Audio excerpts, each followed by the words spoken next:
Welcome to Screw the Commute, the entrepreneurial podcast dedicated to getting you out of the car and into the money with your host, lifelong entrepreneur and multimillionaire, Tom Antion. Hey everybody, it's Tom here with episode 434 of Screw the Commute podcast. I'm here with Joey Donovan Guido, and I can assure you, I can just triple check without even looking that this guy's got some coffee with him. He is a coffee nut, and wait till you hear his website and all the things about him, and he's going to help us learn about website, and he's got a very interesting concept of holistic website design, and I've never called it that, but I'm a big proponent of what he's preaching there. So we'll bring him on in a minute. Hope you didn't miss episode 433. These are how websites get hacked and what to do about it. And it's going to be it was a non-technical discussion. So you as the principal or website owner need to know about this stuff, even if you can't implement the solutions. At least you're not in the dark, which most website owners are. So I don't want you to be that way. All right, so how would you like to hear your own voice here on Screw the Commute? Well, if the show's helped you out at all in your business or given you ideas to help you start a business, we want to hear about it.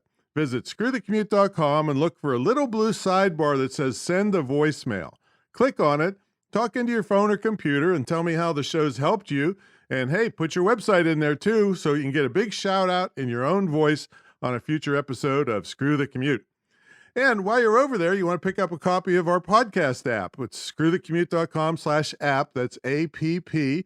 And you can put us on your cell phone and tablet and take us with you on the road, because you're going to have a lot of extra time on your hands because you're going to download my free automation ebook. Just one of the tips in this book has saved me, and this is not hype.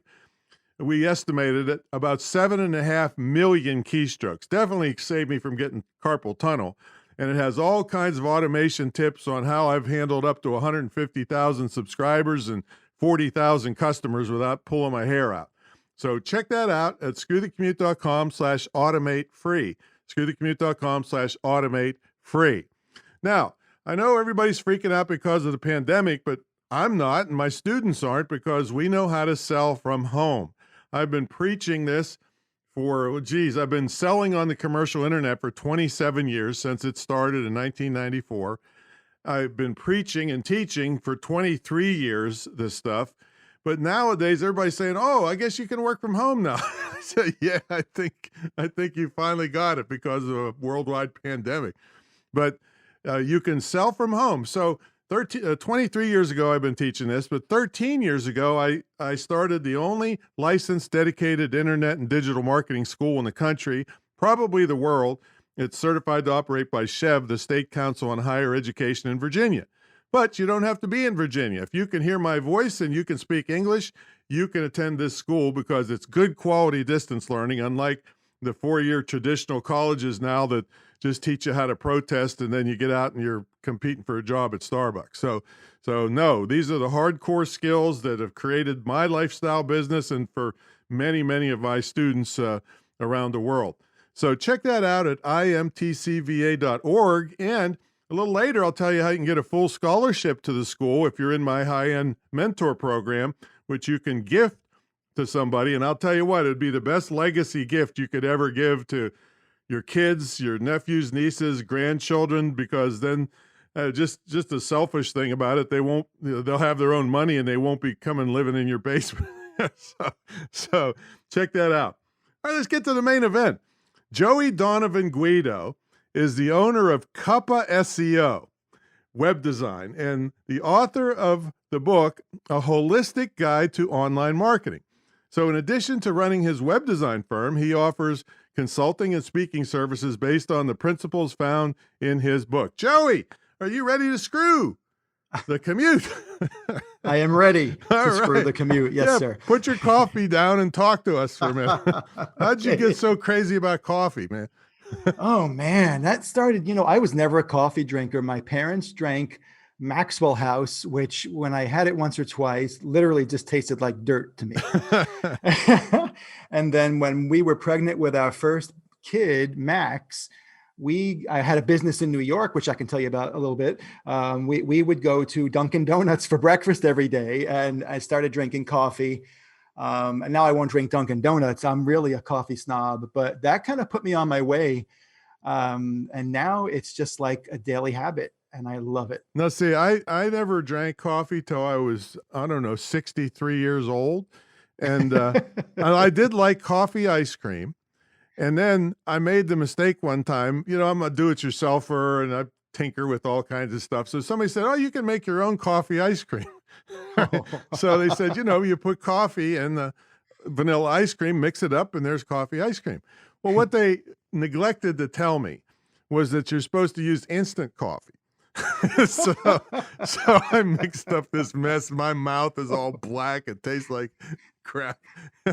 so now if you plaster it full of sugar and cream and everything else so it doesn't resemble coffee anymore, I'll still drink it. And you even named your company over this, right? Yes. Yeah. Spell it for them. Oh, sure. It's Cuppa, S as in Sam, E as in egg, O as in orange. Yeah, instead of Cuppa, it could have been Cuppa Joe, as with your name and everything. But yeah, Cuppa Joe was taken, and I'm really glad it was, because Cuppa SEO Web Design obviously makes a lot more sense. Exactly. And it's got some keywords in it, which is helpful as well, where Cuppa Joe, I think, would have confused people. Well, a lot of people know on here, Joey, that I own the domain name killyourwebdesigner.com. And the web people I have on here are reputable, but there's way more that aren't that are. Tell people what they should watch for if they are. I mean, I preach do it yourself, but if they are going to hire somebody, what should they be looking for? Yeah, that's a wonderful question, and I would agree with you. I've had probably 8 or 9 out of 10 clients that come to me. They're kind of licking their wounds when they show up. And what often happens is they've paid a lot of money, $10,000+ for a website, and are not seeing results and are not seeing their expectations met.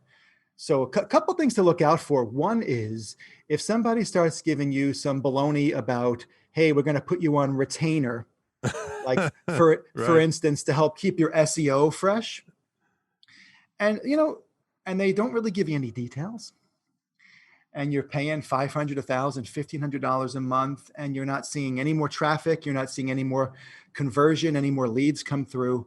That can be a real red flag. And what I usually recommend to people who just, who are considering upping their website, freshening their website, or doing a new website, it's really asking certain questions like, okay, are you doing SEO? What are you doing for me? What are you optimizing? And if they just kind of go, that's trouble. There are, I can tell you quickly, if you like, the 6 areas that you want to look out for. When absolutely want to get into it. But when I get calls like that too, all the time, Tom, I want to redo my website. So that's what they say. But what I, and probably you hear, is that, okay, you're going to take a crappy, non-performing websites with no visitors and no sales and turn it into another crappy, non-performing website with no visitors and no sales that just looks different. Right. And I really don't think that's the client's motive. No, of course not. They don't know any better. They don't know any better. Repeating the same, banging their head against the wall syndrome, right? So I agree with you. So that's what happens. So tell us about this holistic approach you have. Yeah. So the holistic approach, and I'll kind of wrap the SEO portion into it. The holistic approach to online marketing is really gaining an understanding, not just of your website, but of your website, your blog, and your social media, and how to integrate what's called search engine optimization, user experience, and something called conversion or website conversion kind of into each of those 3 areas, your website, your blog, and your social. Too often people look at their online marketing kind of like in a silo, or a padded room, That's where they belong after they're done. Yeah. And there's really not an understanding of how these things work all together. And I liken it to like when you go to the doctor for your annual physical. And if you went to the doctor and said, hey, doc, I'm ready for my physical. And they said, okay, let's check your left ear and your right foot. And you're like, huh? You might be like, man, I'm feeling depressed. I got back pain. Can we talk about the rest of me? And this is often what happens in online marketing. Like people say, I need help with social media. Yeah. And they don't realize their website is their hub for their social media, and they're not blogging. They're not producing fresh content. They're sharing other people's content.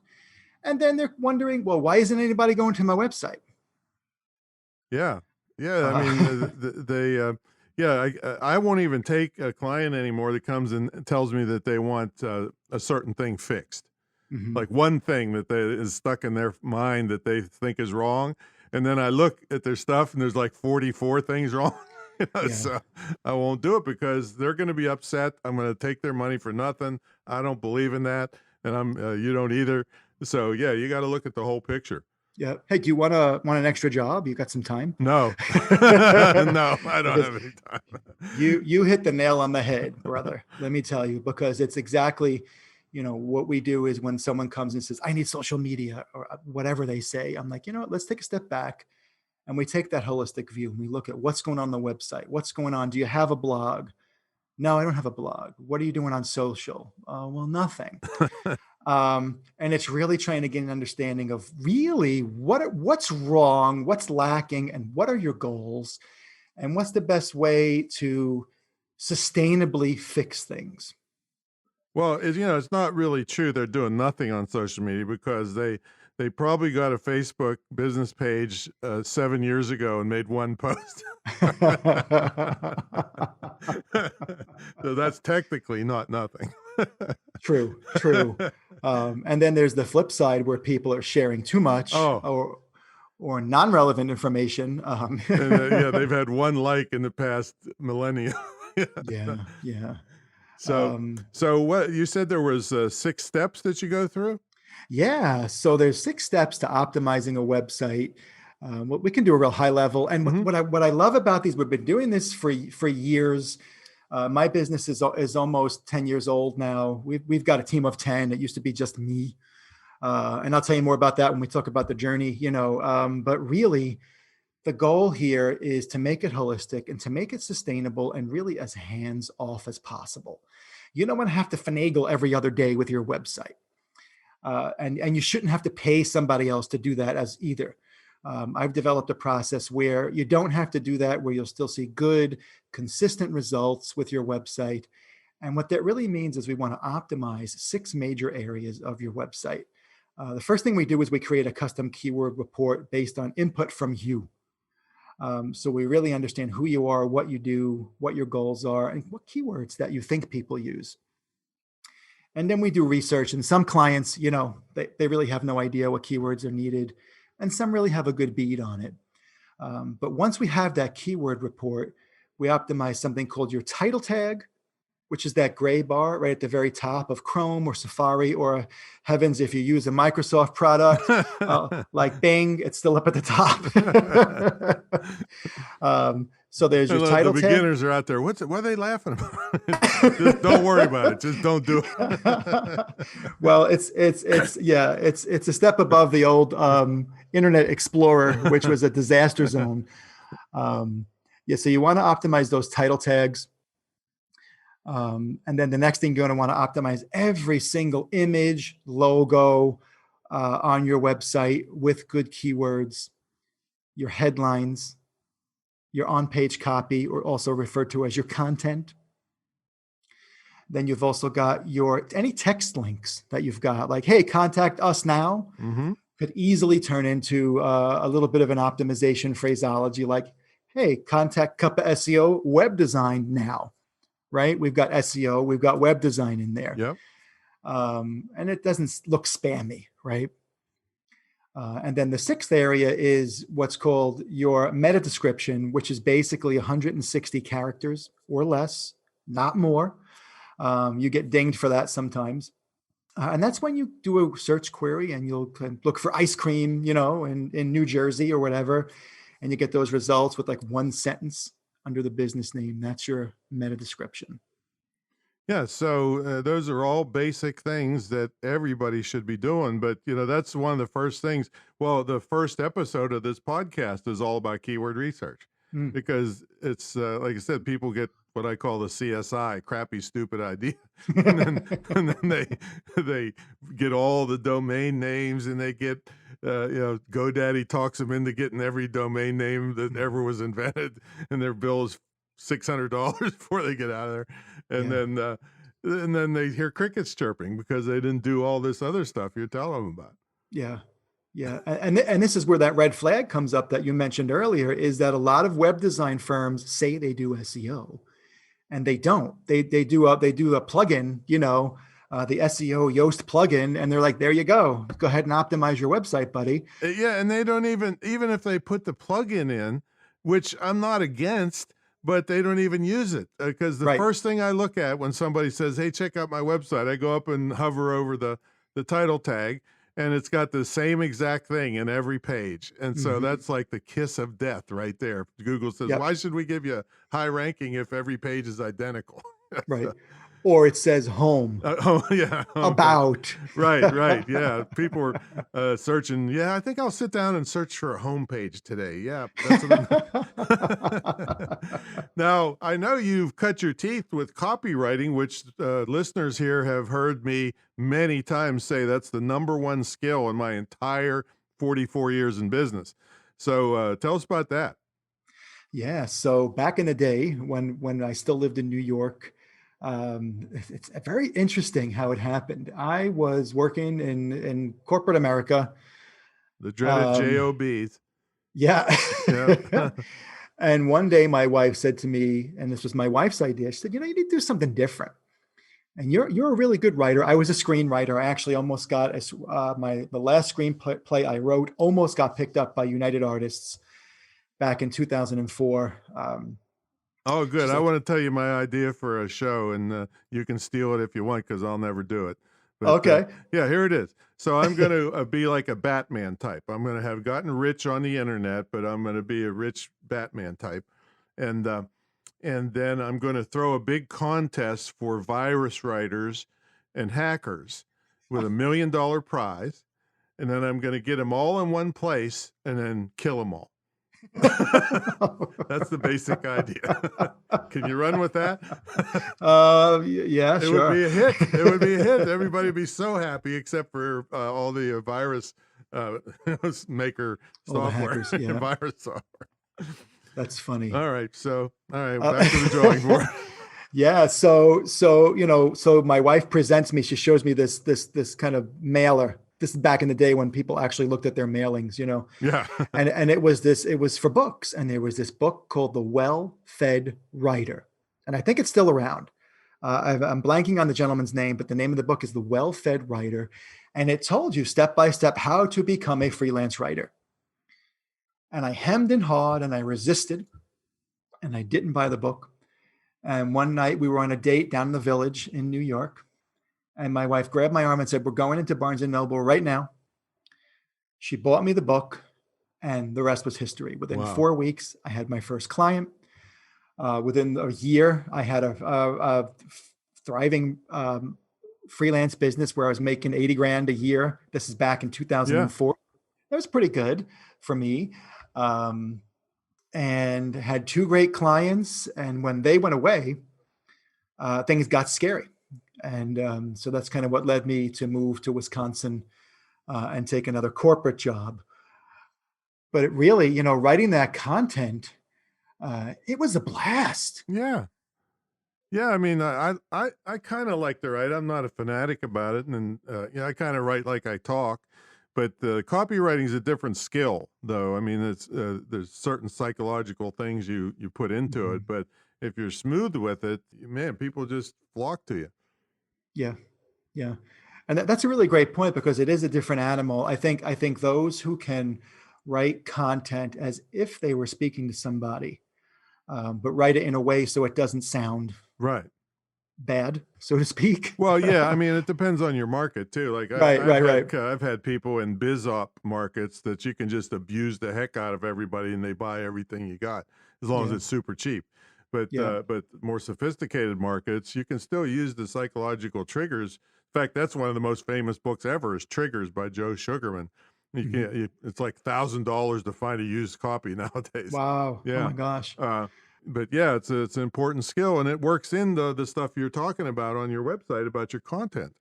Yeah. Yeah. Really, you bring up a good point depending on who your market is, and that's understanding who your clientele is. And I've developed these things, I call them 3 magic questions. And it sounds a little dad geeky, but it's true. There are 3 questions you can ask yourself, no matter who your market is, no matter whether you're writing a blog post, a scientific white paper, or just talking to a customer about buying an iPhone or a pair of shoes. And the 3 questions are, what is it? What does it do? And how does it help me? Mm-hmm. And if you frame your content around those questions, you're always making it about the reader, not about you. And hey, I won an award for this design on this product or this website, because you know what? Really, nobody cares. Nobody cares. Yep. People want to know, can you fix my pain? You go to a dental site and the first thing you see is a pop-up, which that's a whole conversation, pop-ups, and why they're bad. But you see a pop-up, hey, download our top 10 tips on how to brush your teeth. No, I'm in pain. My mouth hurts. I want to make an appointment. I don't want to know how to brush my teeth. Well, couple things here. So you said it's a little dad geeky, but it seems to me I read something about Daddy Brain or something. You had something to do with, what is that? Yeah, so Daddy Brain is a blog I started when I moved out here. I had taken a job at Land's End. This is after the Penguin Scribe, which was my content writing, my copywriting business, started to tank. And we moved out here 800 miles away from everybody. And I was isolated. I was depressed. I was way guilt-ridden by leaving my then 2-year-old and 1-month-old home with my wife every day. I was a very involved dad in New York when I had my first business. Mm-hmm.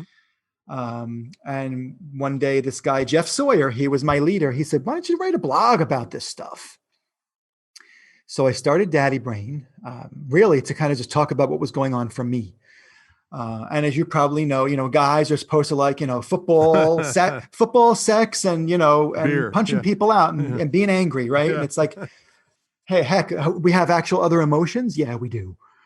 So this kind of dived into that. And all of a sudden I wound up with listeners and guests from all around the world, which was like mind-boggling to me. And I was one of the top dad bloggers for quite a long time. Wow, that's really impressive. Yeah, because I've never put enough effort into blogs, because they came around, I think, in 2004, something like that, when they first started. And I was, like I said, I was doing very well with search engine optimization at that point, but I just couldn't stand the routine of cranking out content all the time. And then, of course, they had ridiculous things back in the day, content spinners, which would take an article and make it a stupid looking article times 100, those things.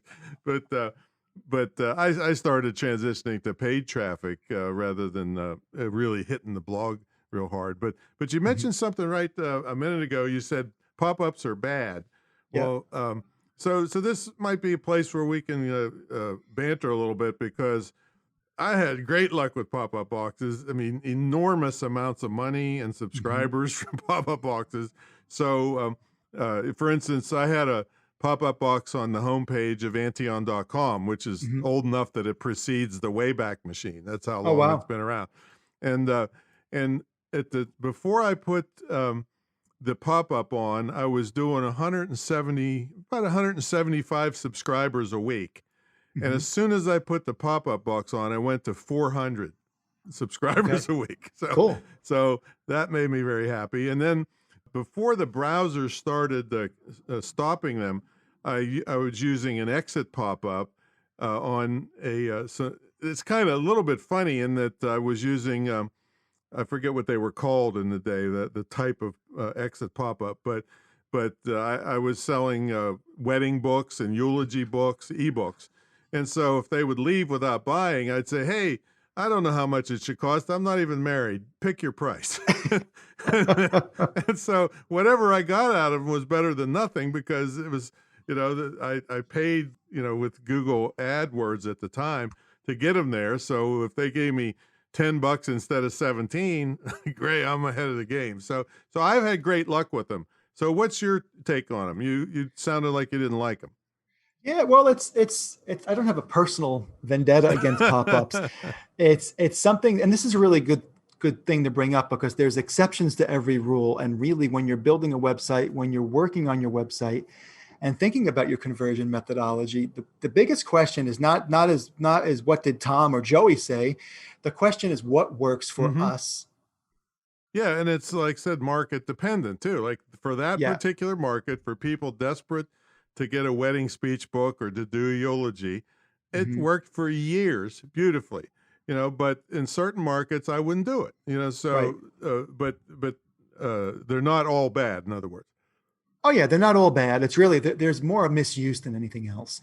So the reason why I usually have a discussion, I don't want to say challenge clients, because clients have real reasons for wanting things. And so the question is, well, why do you want that? Is this the best way to accomplish it?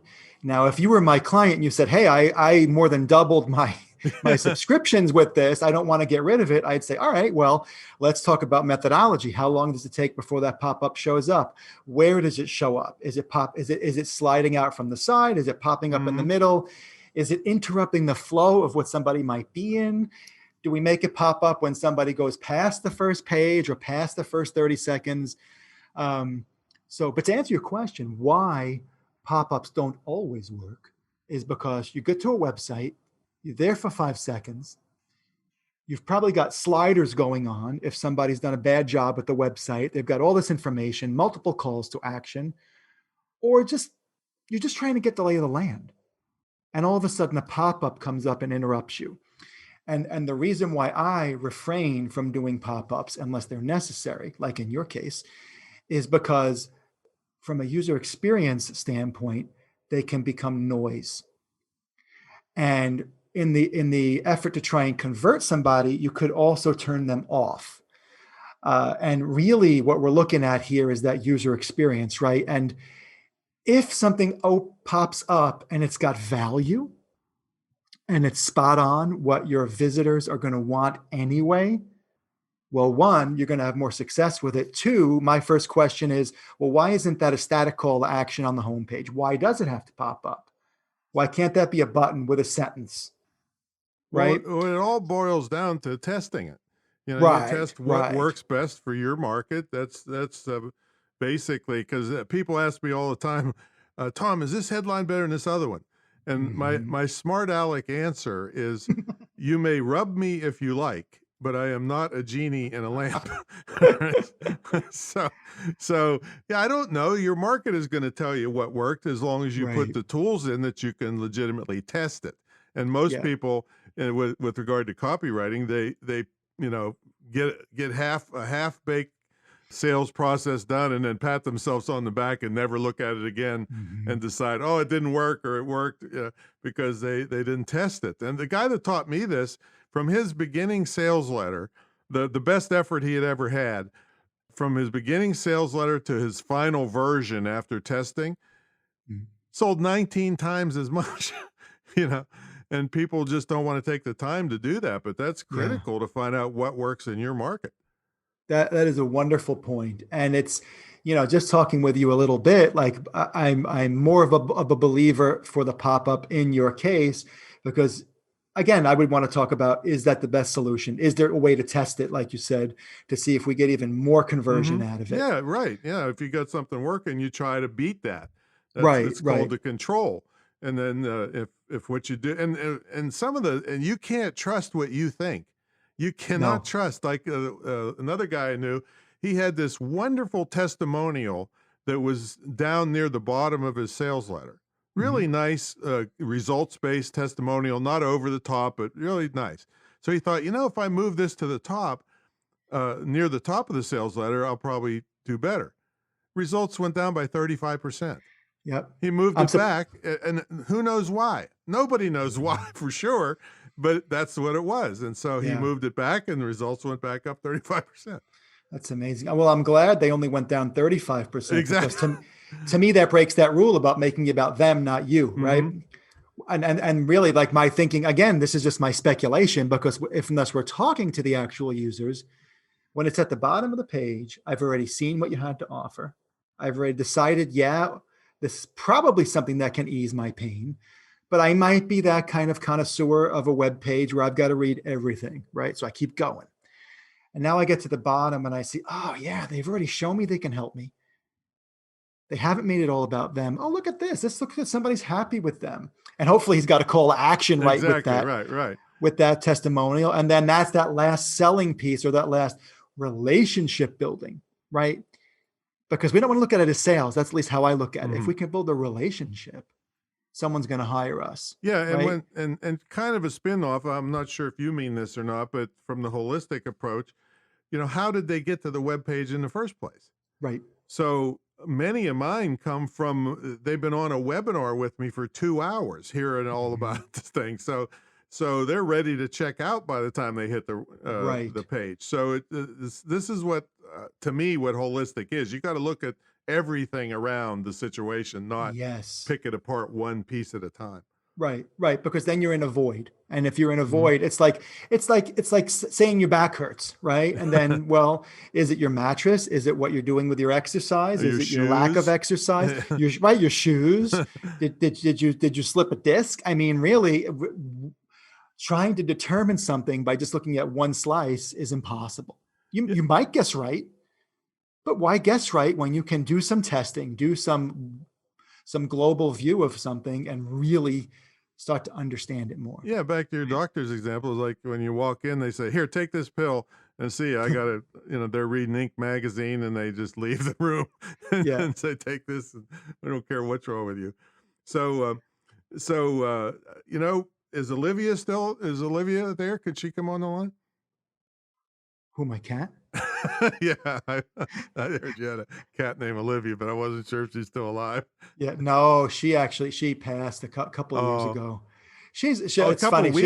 She's with us in spirit. A couple of weeks ago. No, a couple of years ago. Oh, okay, because she's still on your website. I know. Yeah. I actually had a funeral for my one of my German shepherds, and it's been seen like 14,000 times. On Facebook. I built his casket and everything, but it's hard to even think about him without getting choked up. Yeah, I'm not a pet person, and we got Olivia for my wife, but she wound up being more for me, I think, in the long run. I love those bumper stickers that says "Who rescued who." I know, but and by the way, thank you for pointing out that I do need to update that website, and that's one of the upsides of being busy. Yes, exactly right. Oh, it's the cobbler. Yeah, there's people pick my stuff apart all the time. I must have 70 different websites going, and they say, "Hey, oh wow, what's going on here, Tom? This looks like your baby picture over here." Oh yeah, I'll get to that. But something you brought up earlier when you were talking about blogging, when we were talking about daddy brain, something important to share, I think, is that blogging is a really great way to get fresh content onto your site. If you have the time, and this is something I talk about in the book, something I used to do a lot of workshops on, because people get intimidated by blogging. But if you can get yourself to blog once a week, set aside an hour of time, just like you would to listen to a podcast, to talk with a client, and write something relevant for your audience, that can do wonders in upping what's called your authority on Google and other search engines like Bing, which we don't talk about. And what that means is when you up your authority, you're basically upping your visibility, you're upping your search engine optimization prowess, for lack of a better word. But what we're saying in layman's terms is that you will show up higher in search results just because you're blogging.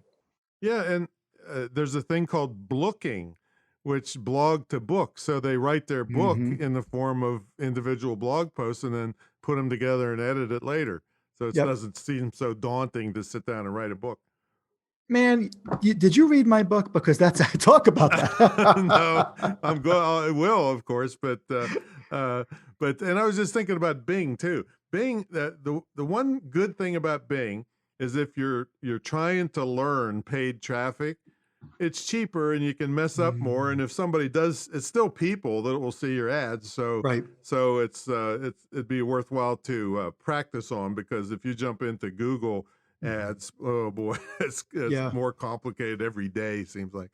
Yeah. So It can be. So tell us about your book. Yeah, so that's what I did. What you just mentioned, I knew I wanted to write a book, and I was overwhelmed by the thought of sitting down and writing it from page 1 to page 400, which is how long it is.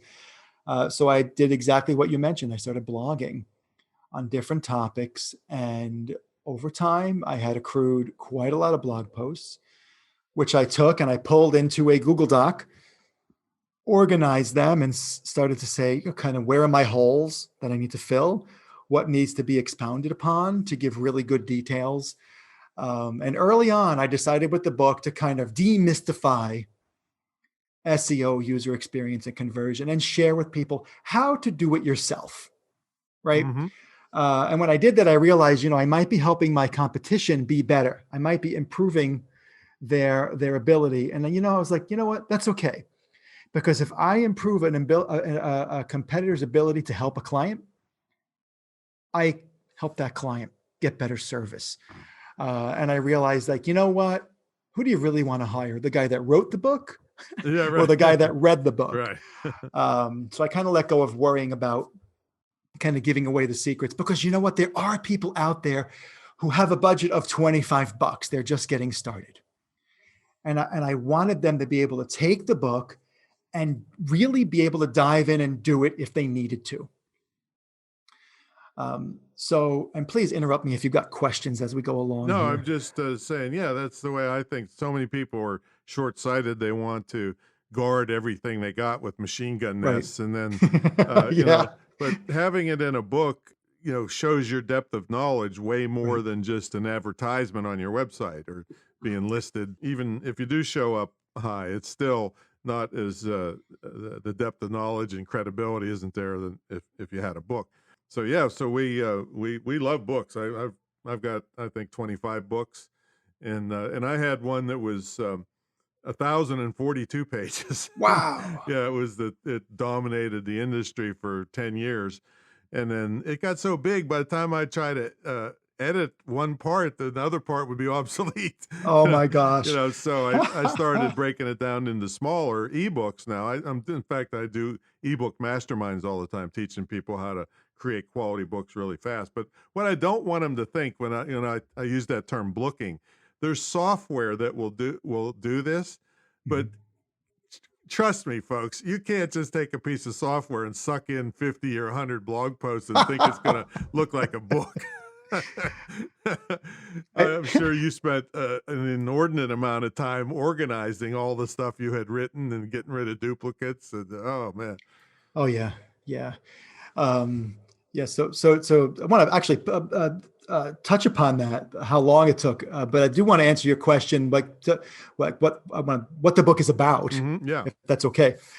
So the book, was really, a holistic guide to online marketing. Really, the idea behind the book was to answer the questions: what is SEO? What is user experience? What is conversion? Really give people a good understanding of what it is and why it's important. And then how do I apply these methodologies to my website, my blog, and my social media? So people aren't wasting money and time and spinning their wheels year after year, if their business stays afloat, wondering, what the hell am I doing wrong? So kind of back to how long it took to do, I was kind of chugging along pretty good. And then my wife got sick. Oh, gee. Yeah, with fibromyalgia, and she already had diabetes pretty bad, struggles with blood sugar. And I almost just tossed working on the book. And a buddy of mine, John Wubin, who's in the content marketing arena, he said, "Don't you dare quit on your book. You finish that book." But it was hard trying to restructure my entire business so I could take care of my 2 boys, my wife, my clients, and myself, right? Because if I fall apart, who the hell is going to take care of anything? Right. And then kind of, get that book done as well. Well, let me take a sidebar here. I thought I heard that you almost died Yep. from a disease. Yeah, Crohn's disease back in 1998. It That hit was me only pretty a year hard. after you got married, huh? Yep. Oh, wow. Yeah, that was scary. I went from 160 pounds, which I've been since I was like 14, down to like 115.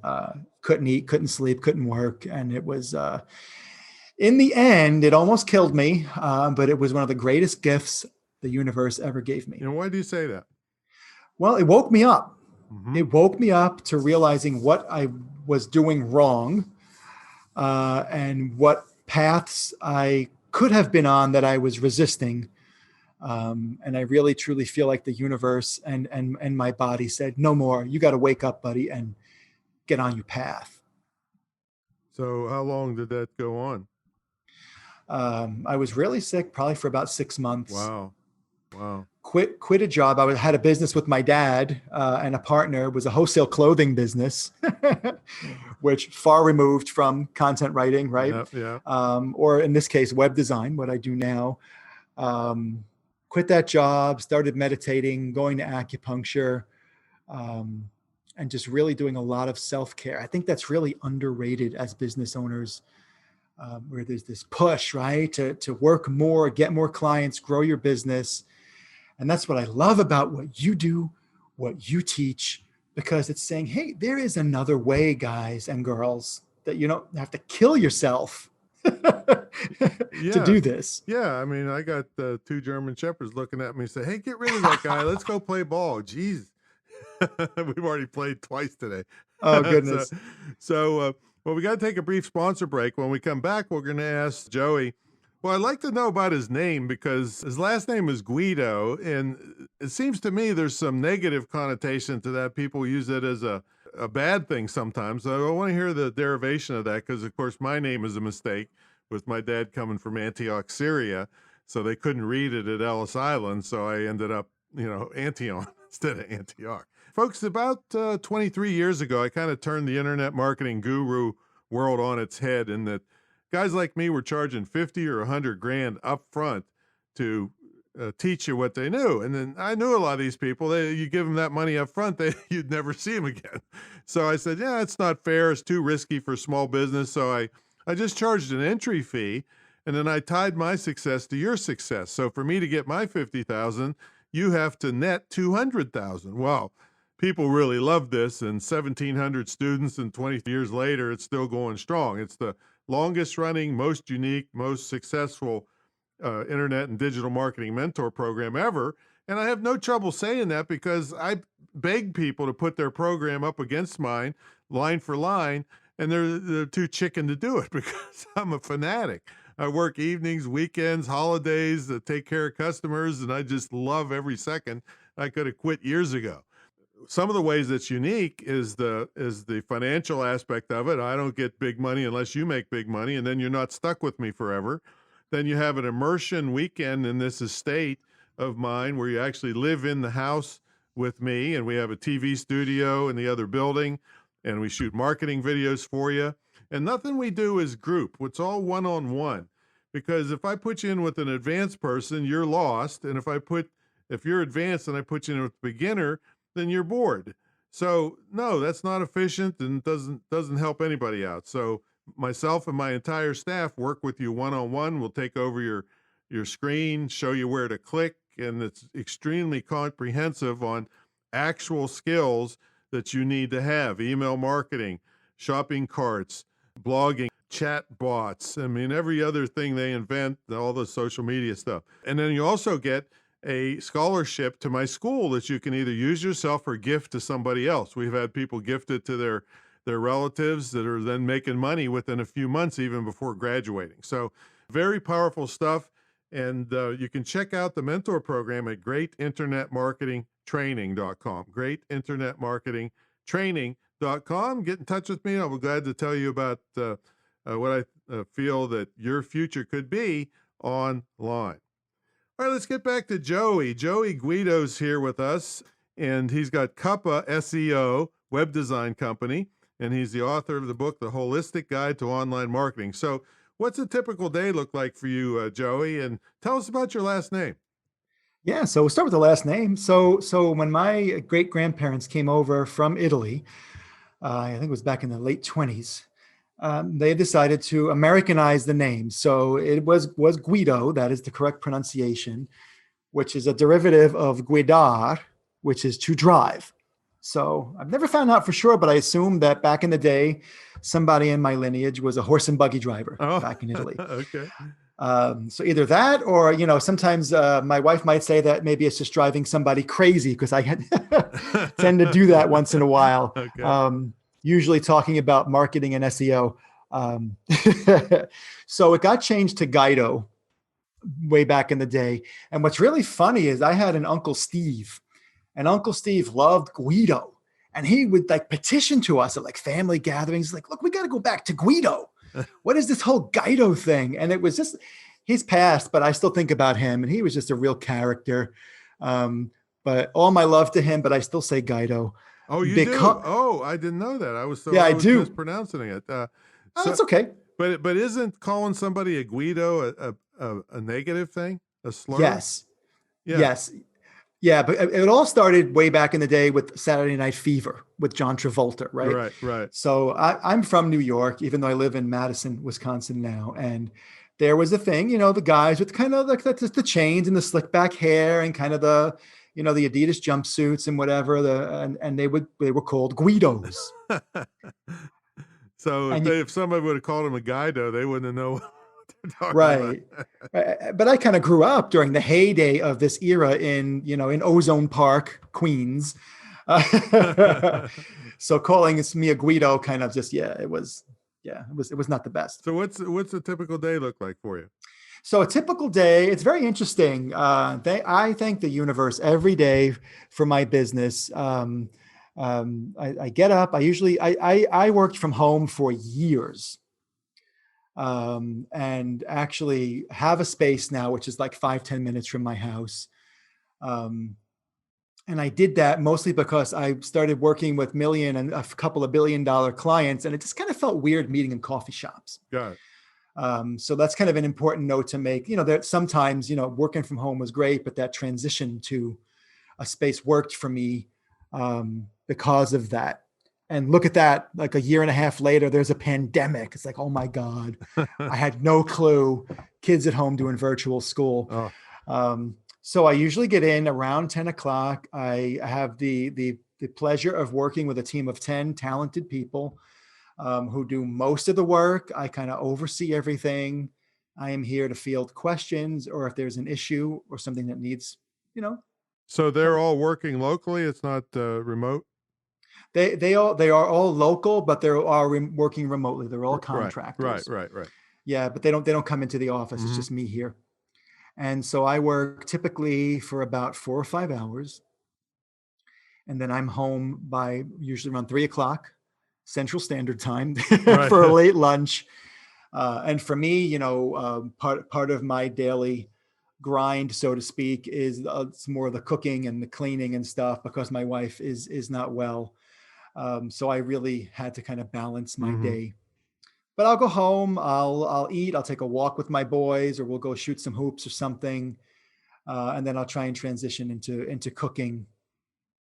So kind of a caveat to this also is every Monday is work on my business days. And I've got 2 businesses, because I've got Cuppa SEO, and then I've got JoeyDonovanGuido.com, which is the speaking and consulting. And those are days I'll take to kind of, work on becoming a guest on a podcast. I'm working, maybe I need to go update my biography. Poor Olivia. Something like that. Yeah. The memory of Olivia. Yeah. Well, thanks so much for coming on, man. Tell everybody how they can get a hold of you. Oh, absolutely. So if you want to get in touch, just go to JoeyDonovanGuido.com. That's whether you want to get in touch about web design, speaking engagement, consulting, or you just want to buy a book, just go to JoeyDonovanGuido.com. So they can buy it at your site. Okay. Yep. Yeah, it'll lead them to the Amazon link to buy it right from there. Okay. Great. Well, thanks so much for coming on and telling us about your holistic approach. And we had a good discussion about pop-ups and not pop-ups. And you can't you can't say yes or no to anything. You really need to test it for your market and think it through. And I think this episode has really hit them with that you can't just pick one thing and try to fix it and expect success. Yeah. Hey man, thanks for having me on the show. I had a blast and I had a lot of laughs. That's the most I've laughed in a really long time. So I appreciate it. Good. I stimulated your daddy brain. You did.